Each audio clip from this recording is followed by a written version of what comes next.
Cette édition, la Côte d'Ivoire abrite ce mardi et demain mercredi la 35e session du conseil d'administration du Fonds mondial de lutte contre le sida, la tuberculose et le paludisme. C'est le Premier ministre Daniel Kablan-Duncan qui a procédé à l'ouverture des travaux ce mardi à Sofitel, Hôtel Ivoire. Des travaux qui vont soutenir le programme de lutte contre ces trois maladies. Amy Sissoko.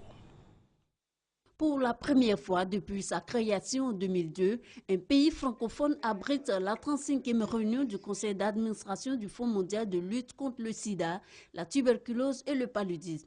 Et c'est la Côte d'Ivoire. Honoré, c'est le Premier ministre Daniel Kablan-Duncan qui procède à l'ouverture des travaux. Avec ce mécanisme novateur de financement, ce sont plus de 17 millions de vies sauvées, 8,1 millions de personnes sous traitement antirétroviral contre le VIH, 13,2 millions de bénéficiaires du traitement antituberculeux et 538 millions de moustiquaires distribués dans le cadre de la lutte contre le paludisme.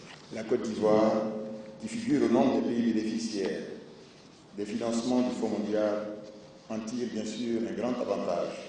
L'objectif du Fonds mondial est de soutenir les programmes de prévention, de traitement et de prise en charge du sida, de la tuberculose et du paludisme.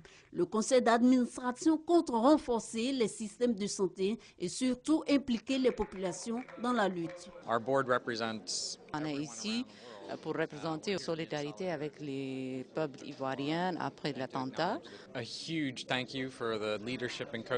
C'est pour vraiment féliciter et saluer et remercier le leadership de Côte d'Ivoire avec pour tous les succès qu'ils ont montrés au niveau du secteur santé, au niveau du développement.